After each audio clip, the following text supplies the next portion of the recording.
देश के अलग अलग हिस्सों में जहां आप बात कर रहे हैं, निश्चित तौर पर फूड हैबिट्स को चेंज करना चाहिए, निश्चित तौर पर इस देश भर में इस बात को लेकर के एक राय बननी चाहिए। लेकिन दुख होता है तब जब भारतीय जनता पार्टी ये बात कहती है तो केवल राजनीतिक प्रतिरोध के लिए केरल में खुलेआम बछड़ा काटने का काम कांग्रेस पार्टी के युवक कांग्रेस के नेता करते हैं और इसको उपलब्धि बताते हैं। सार्वजनिक तौर पर चौराहे पर वो आकर के बछड़ा काट देते हैं और बछड़ा काट करके उसकी सामने सार्वजनिक तौर पर उसकी दावत देते हैं। कांग्रेस पार्टी इस तरह से मजहबी तुष्टिकरण में डूब जाती है। क्या यह सच नहीं है कि गायों को लेकर के राजनीति लंबे समय तक की जाती है केवल मजहबी तुष्टिकरण के लिए? और अखिलेश यादव का यह बयान इसी मजहबी तुष्टिकरण का हिस्सा है, क्योंकि मैं ये नहीं मान सकता कि अखिलेश यादव गाय कभी गौशाला गए नहीं है। अखिलेश यादव का गायों से कोई सरोकार नहीं है, वो नहीं जानते कि गाय का दूध क्या होता है, लेकिन गाय के गोबर से गौशाला से उनको बदबू आती है। ये बात कह करके वो जानबूझ करके उस टारगेट अपने वोट बैंक को वो अब लक्षित करने का काम कर रहे हैं, उसको प्रोत्साहित करने का काम कर रहे हैं, उसको खुश करने का काम फिगर दे रहा हूं राकेश जी। जब अखिलेश जी मुख्यमंत्री थे ना, जब सपा की सरकार थी, मुख्यमंत्री कौन थे उस समय उस पर तो अभी भी डाउट होता है, लेकिन जब सपा की सरकार थी, आपको पता है गौशाला को एक ग्रांट जाता था, उसका 46.4%। अनुराग भदौरिया जी, ये आपको भी सवाल है और राकेश जी आपको भी, 10 सेकंड में पता लगेगा क्यों। जब सपा की सरकार थी तो गौशाला का 46.4%, 86.4%। रोहित, सपा की सरकार, उत्तर प्रदेश की सरकार ग्रांट किसको देती थी?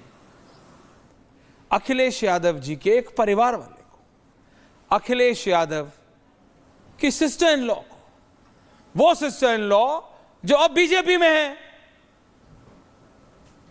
अखिलेश यादव की जब सरकार थी तो वो 46.4% ग्रांट अपने घर वाले को देते थे गौशाला के लिए। तो सफाइयां हुई नहीं है ना, बदबू आ रही है उनको। और आदत, जब मैं बोलता हूं रोहित और अनुराग जी, लंदन, न्यूयॉर्क और गोल्ड कोस्ट कोई अकेले नेता नहीं है जो ट्रैवल। कौन सा नेता है लुटियंस वैली में, आप मुझे बताइए, जो नहीं गया होगा। आप नहीं, बात सुनिए अनुराग जी, आपका नाम लेते प्लीज बोलिए मत। अकेला ही नाम ले रहे हो ना? नहीं, रोहित का भी लिया, आपका नाम रोहित है क्या? नाम ले रहे हो। कौन सा नेता है जो नहीं जाता? जाते हैं, वो नेता भी जाते हैं राकेश जी, जो एक जमाने में अपनी प्रीमियर पद्मिनी में को गमछे से बांध के पार्लियामेंट आते थे। पता लगा उनका पूरा परिवार टेक्सास की रैंच में रहता है। टीवी डिबेट में वो लेफ्ट के नेता भी थे रोहित। लेकिन अखिलेश यादव का यह कहना कि गौशाला से बदबू आती, समझ से परे हो रहा। Rohit, you been quiet. देखिए, कल गुंडा राज के प्रतीक पुरुष अतीक अहमद जी के रहबर कांग्रेस पार्टी के सांसद इमरान प्रतापगढ़ी के आवास पर आयोजित इफ्तार में मुझे लगता है कि कांग्रेस पार्टी के नेताओं और इंडी गठबंधन में सम्मिलित नेताओं ने रणनीति बनाई कि हमें फिर देश की आत्मा गौ माता के ऊपर प्रहार करना है, और प्रहार करने के लिए सबसे उत्तम नेता के रूप में समाजवादी पार्टी के अगुवा अखिलेश यादव जी को आगे कर दिया गया। और शायद अखिलेश जी भूल गए कि उन्होंने यदुवंशी समाज के साथ साथ भगवान कृष्ण की आत्मा को भी पीड़ित करने का, पाप का प्रतिभागी बनने का, षड्यंत्र का प्रतिभागी बन गए। वो, इससे दुखद कुछ नहीं हो सकता है। अखिलेश जी ने जो बयान दिया है गौ माता के ऊपर, गौशाला के ऊपर और दुर्गंध के संदर्भ में, उस पर कोई ना माफी दी जा सकती है, ना अखिलेश यादव के किसी भी प्रवक्ता महोदय के द्वारा या नेता या कार्यकर्ता के द्वारा कोई सफाई ऐसी प्रस्तुत की जा सकती है जिसको भारत की जनता स्वीकार करे। दूसरा महत्वपूर्ण विषय, आपको मालूम होगा कि देश की आजादी के बाद स्वामी करपात्री जी महाराज नाम के एक महान संत को पंडित जवाहरलाल नेहरू से गौ वंश के रक्षा के मुद्दे पर ही प्रतिरोध हुआ, जिसके कारण उनको राम राज्य परिषद का गठन करना पड़ा। और इंदिरा गांधी ने 7 नवंबर 1966 को करपात्री जी महाराज, उस समय के सभी शंकराचार्य, अटल बिहारी वाजपेयी, विश्व हिंदू परिषद, जनसंघ, आरएसएस और तमाम हिंदू संगठनों के ऊपर गोलियां चलवाई, हजारों लोग मारे गए जो लोग गौ माता के रक्षा के लिए कानून की मांग कर रहे थे। तो कांग्रेस पार्टी, समाजवादी पार्टी और वर्तमान तमाम ऑपोजिशनल फोर्सेज गौ माता के खिलाफ हैं। दूसरी बात, जो प्रोफेसर हैरिस बाबर को पुष्ट कर रहे थे, तो कम से कम प्रोफेसर हैरिस के माध्यम से लोगों ने माना कि बाबर आक्रांता था और उसने भारत को एक लैंड मान लिया था सत्ता भोगने के लिए। मैं आपको बता देना चाहता हूं कि गौ माता का संरक्षण नरेंद्र मोदी जी के प्रधानमंत्री बनने के बाद गोवा से लेकर मणिपुर तक हो रहा है। सत्ता की इकबाल का हनक इतना मजबूत है कि किसी बूचर खाने के मालिक को इतनी हिम्मत नहीं है कि वो गौ माता की गोकशी कर दे। आपको याद होगा 2022 के उत्तर प्रदेश के विधानसभा चुनाव के समय उत्तर प्रदेश के मुख्यमंत्री रहे पूर्व मुख्यमंत्री अखिलेश यादव जी किस प्रकार से सांड को लेकर, बैल को लेकर, देसी गौ वंश को लेकर जिस प्रकार से आग उगलते थे और उत्तर प्रदेश की जनता ने जिस प्रकार से वोट के माध्यम से उनको बाय किया, अभी भी उनका दिमाग ठंडा नहीं हुआ है। मैं बड़ी जिम्मेवारी के साथ और पूरे होशो हवास में बोलता हूं कि अखिलेश यादव जी सनातन विरोधी हैं। लगातार गौ माता के ऊपर, सनातन धर्मावलंबियों के ऊपर, प्रभुराम के मंदिर के ऊपर, महाकुंभ के ऊपर लगातार नरगल प्रलाप करते हैं। अगर अखिलेश जी को सनातन धर्म में निष्ठा होती तो वो अब तक। आपके ऑडियो में कोई दिक्कत हो रही है? रोहित वापस आ रहा हूं। अनुराग भदौरिया, एंडिंग कमेंट्स। अनुराग जी देखिए, इसको आप डिफेंड नहीं कर सकते। देखिए, आपने बहुत कोशिश की, but how will you defend? Rakesh ji आ रहा हूं आपके पास, तो होंगे दो ना भाई, आपको रिएक्ट करना। हाँ बोलिए अनुराग जी। अच्छा बोलने दीजिए, बोलिए। देखिए सीधा सा सवाल भारतीय जनता पार्टी से मेरा भी है। भारतीय जनता पार्टी की सरकार केंद्र में भी, राज्य में भी है। क्यों नहीं आप गौ माता का यहाँ पे हमारा राष्ट्र माता या यहाँ पे हमारा जो होता राष्ट्र पशु क्यों नहीं डिक्लेयर कर देते? सीधा सा सवाल है, इस पे जवाब नहीं दे रहे हैं। हम मांग कर रहे हैं ना, कीजिए ना आप। क्यों नहीं आप बोलना चाहते इस पे?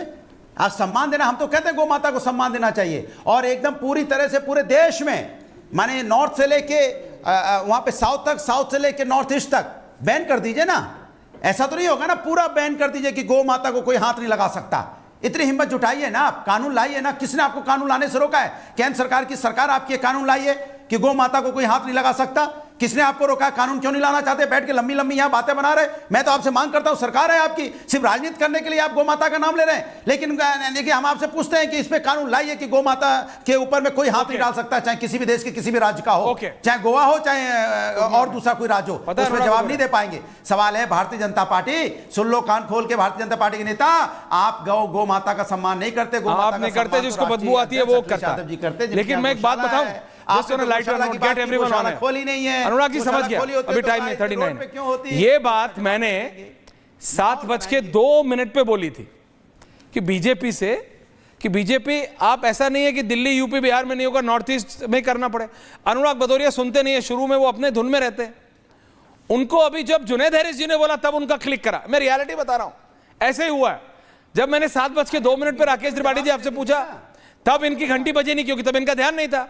देश के अलग अलग हिस्सों में जहां बात कर रहे हैं, निश्चित तौर पर फूड हैबिट्स को चेंज करना चाहिए। निश्चित तौर पर इस देश भर में इस बात को लेकर के एक राय बननी चाहिए। लेकिन दुख होता है तब जब भारतीय जनता पार्टी ये बात कहती है तो केवल राजनीतिक प्रतिरोध के लिए केरल में खुलेआम बछड़ा काटने का काम कांग्रेस पार्टी के युवक कांग्रेस के नेता करते हैं और इसको उपलब्धि बताते हैं। सार्वजनिक तौर पर चौराहे पर वो आकर के बछड़ा काट देते हैं और बछड़ा काट करके उसकी सामने सार्वजनिक तौर पर उसकी दावत देते हैं। कांग्रेस पार्टी इस तरह से मजहबी तुष्टिकरण में डूब जाती है। क्या यह सच नहीं है कि गायों को लेकर के राजनीति लंबे समय तक की जाती है केवल मजहबी तुष्टिकरण के लिए? और अखिलेश यादव का यह बयान इसी मजहबी तुष्टिकरण का हिस्सा है, क्योंकि मैं ये नहीं मान सकता कि अखिलेश यादव गाय कभी गौशाला गए नहीं है। अखिलेश यादव का गायों से कोई सरोकार नहीं है, वो नहीं जानते कि गाय का दूध क्या होता है। लेकिन गाय के गोबर से, गौशाला से उनको बदबू आती है। ये बात कह करके वो जानबूझ करके उस टारगेट अपने वोट बैंक को वो अब लक्षित करने का काम कर रहे हैं, उसको प्रोत्साहित करने का काम कर रहे हैं, उसको खुश करने का काम फिगर दे रहा हूं राकेश जी। जब अखिलेश जी मुख्यमंत्री थे ना, जब सपा की सरकार थी, मुख्यमंत्री कौन थे उस समय, उस पर तो अभी भी डाउट होता है। लेकिन जब सपा की सरकार थी, आपको पता है गौशाला को एक ग्रांट जाता था, उसका 46.4%। अनुराग भदौरिया जी, ये आपको भी सवाल है और राकेश जी आपको भी। 10 सेकंड में पता लगेगा क्यों। जब सपा की सरकार थी तो गौशाला का 46.4%, 86.4%। रोहित, सपा की सरकार, उत्तर प्रदेश की सरकार ग्रांट किसको देती थी? अखिलेश यादव जी के एक परिवार वाले को, अखिलेश यादव की सिस्टर इन लॉ को। वो सिस्टर इन लॉ जो अब बीजेपी में है। अखिलेश यादव की जब सरकार थी तो वो 46.4% ग्रांट अपने घर वाले को देते थे गौशाला के लिए। तो सफाइयां हुई नहीं है ना, बदबू आ रही है उनको। और आदत, जब मैं बोलता हूं रोहित और अनुराग जी, लंदन, न्यूयॉर्क और गोल्ड कोस्ट कोई अकेले नेता नहीं है जो ट्रैवल। कौन सा नेता है लुटियंस वैली में, आप मुझे बताइए, जो नहीं गया होगा। आप नहीं, बात सुनिए अनुराग जी, आपका नाम लेते प्लीज बोलिए मत। अकेला ही नाम ले रहे हो ना? नहीं, रोहित का भी लिया, आपका नाम रोहित है क्या? नाम ले रहे हो। कौन सा नेता है जो नहीं जाता? जाते हैं, वो नेता भी जाते हैं राकेश जी, जो एक जमाने में अपनी प्रीमियर पद्मिनी में को गमछे से बांध के पार्लियामेंट आते थे, पता लगा उनका पूरा परिवार टेक्सास की रैंच में रहता है, टीवी डिबेट में वो लेफ्ट के नेता भी थे रोहित। लेकिन अखिलेश यादव का यह कहना कि गौशाला से बदबू आती, समझ से परे हो रहा। Rohit, you been quiet. देखिए, कल गुंडा राज के प्रतीक पुरुष अतीक अहमद जी के रहबर कांग्रेस पार्टी के सांसद इमरान प्रतापगढ़ी के आवास पर आयोजित इफ्तार में मुझे लगता है कि कांग्रेस पार्टी के नेताओं और इंडी गठबंधन में सम्मिलित नेताओं ने रणनीति बनाई कि हमें फिर देश की आत्मा गौ माता के ऊपर प्रहार करना है, और प्रहार करने के लिए सबसे उत्तम नेता के रूप में समाजवादी पार्टी के अगुवा अखिलेश यादव जी को आगे कर दिया गया। और शायद अखिलेश जी भूल गए कि उन्होंने यदुवंशी समाज के साथ साथ भगवान कृष्ण की आत्मा को भी पीड़ित करने का, पाप का प्रतिभागी बनने का, षड्यंत्र का प्रतिभागी बन गए। वो इससे दुखद कुछ नहीं हो सकता है। अखिलेश जी ने जो बयान दिया है गौ माता के ऊपर, गौशाला के ऊपर और दुर्गंध के संदर्भ में, उस पर कोई ना माफी दी जा सकती है, ना अखिलेश यादव के किसी भी प्रवक्ता महोदय के द्वारा या नेता या कार्यकर्ता के द्वारा कोई सफाई ऐसी प्रस्तुत की जा सकती है जिसको भारत की जनता स्वीकार करे। दूसरा महत्वपूर्ण विषय, आपको मालूम होगा कि देश की आजादी के बाद स्वामी करपात्री जी महाराज नाम के एक महान संत को पंडित जवाहरलाल नेहरू से गौ वंश के रक्षा के मुद्दे पर ही प्रतिरोध हुआ, जिसके कारण उनको राम राज्य परिषद का गठन करना पड़ा। और इंदिरा गांधी ने 7 नवंबर 1966 को करपात्री जी महाराज, उस समय के सभी शंकराचार्य, अटल बिहारी वाजपेयी, विश्व हिंदू परिषद, जनसंघ, आरएसएस और तमाम हिंदू संगठनों के ऊपर गोलियां चलवाई, हजारों लोग मारे गए जो लोग गौ माता के रक्षा के लिए कानून की मांग कर रहे थे। तो कांग्रेस पार्टी, समाजवादी पार्टी और वर्तमान तमाम ऑपोजिशनल फोर्सेज गौ माता के खिलाफ हैं। दूसरी बात, जो प्रोफेसर हैरिस बाबर को पुष्ट कर रहे थे, तो कम से कम प्रोफेसर हैरिस के माध्यम से लोगों ने माना कि बाबर आक्रांता था और उसने भारत को एक लैंड मान लिया था सत्ता भोगने के लिए। मैं आपको बता देना चाहता हूं कि गौ माता का संरक्षण नरेंद्र मोदी जी के प्रधानमंत्री बनने के बाद गोवा से लेकर मणिपुर तक हो रहा है।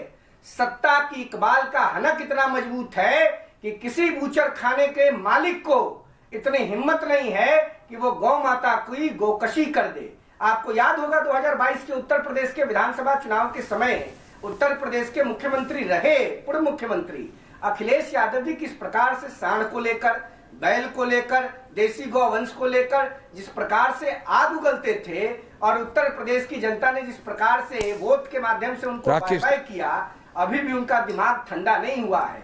मैं बड़ी जिम्मेवारी के साथ और पूरे होशो हवास में बोलता हूं कि अखिलेश यादव जी सनातन विरोधी हैं। लगातार गौ माता के ऊपर, सनातन धर्मावलंबियों के ऊपर, प्रभुराम के मंदिर के ऊपर, महाकुंभ के ऊपर लगातार नरगल प्रलाप करते हैं। अगर अखिलेश जी को सनातन धर्म में निष्ठा होती तो वो अब तक। आपकी ऑडियो में कोई दिक्कत हो रही है रोहित? वापस आ रहा हूं। अनुराग भदौरिया, एंडिंग कमेंट्स। अनुराग जी देखिए, इसको आप डिफेंड नहीं कर सकते। देखिए, आपने बहुत कोशिश की, but how will you defend? Rakesh ji आ रहा हूं, आपके पास तो होंगे ना भाई, आपको रिएक्ट करना। हाँ बोलिए अनुराग जी। अच्छा बोलने दीजिए, बोलिए। देखिए, सीधा सा सवाल भारतीय जनता पार्टी से मेरा भी है। भारतीय जनता पार्टी की सरकार केंद्र में भी, राज्य में भी है। क्यों नहीं आप गौ को गौ माता का, यहाँ पे हमारा राष्ट्र माता या यहाँ पे हमारा जो होता राष्ट्र पशु क्यों नहीं डिक्लेयर कर देते? सीधा सा सवाल है, इस पे जवाब नहीं दे रहे हैं। हम मांग कर रहे हैं ना, कीजिए ना आप। क्यों नहीं आप बोलना चाहते इस पे? आप सम्मान देना, हम तो कहते हैं गौ माता को सम्मान देना चाहिए, और एकदम पूरी तरह से पूरे देश में, माने नॉर्थ से लेके वहाँ पे साउथ तक, साउथ से लेके नॉर्थ ईस्ट तक बैन कर दीजिए ना। ऐसा तो नहीं होगा ना पूरा बैन कर दीजिए कि गौ माता को कोई हाथ नहीं लगा सकता। इतनी हिम्मत जुटाइए ना आप, कानून लाइए ना। किसने आपको कानून लाने से रोका है? केंद्र सरकार की सरकार आपकी कानून लाई है कि गौ माता को कोई हाथ नहीं लगा सकता। किसने आपको रोका? कानून क्यों नहीं लाना चाहते? बैठ के लंबी लंबी यहाँ बातें बना रहे। मैं तो आपसे मांग करता हूं, सरकार है आपकी, सिर्फ राजनीति करने के लिए आप गौ माता का नाम ले रहे हैं। लेकिन देखिए, हम आपसे पूछते हैं कि इस पे कानून लाइए कि गौ माता के ऊपर में कोई हाथ नहीं डाल सकता, चाहे किसी भी देश के किसी भी राज्य का हो, चाहे गोवा हो, चाहे और दूसरा कोई राज्य हो। उसमें जवाब नहीं दे पाएंगे। सवाल है भारतीय जनता पार्टी, सुन लो कान खोल के, भारतीय जनता पार्टी के नेता, आप गौ माता का सम्मान नहीं करते। गौ माता नहीं करते, जिसको बदबू आती है वो करता है। लेकिन मैं एक बात बताऊं, खोली नहीं है। अनुराग जी समझ गया, अभी टाइम नहीं 39। ये बात मैंने 7:02 पे बोली थी कि बीजेपी आप ऐसा नहीं है कि दिल्ली यूपी बिहार में नहीं होगा, नॉर्थ ईस्ट में करना पड़े। अनुराग भदौरिया सुनते नहीं है, शुरू में वो अपने धुन में रहते हैं। उनको अभी जब जुनैद हैरिस जी ने बोला तब उनका क्लिक करा। मैं रियलिटी बता रहा हूं, ऐसे ही हुआ है। जब मैंने 7:02 पे राकेश त्रिपाठी जी आपसे पूछा, तब इनकी घंटी बजी नहीं, क्योंकि तब इनका ध्यान नहीं था।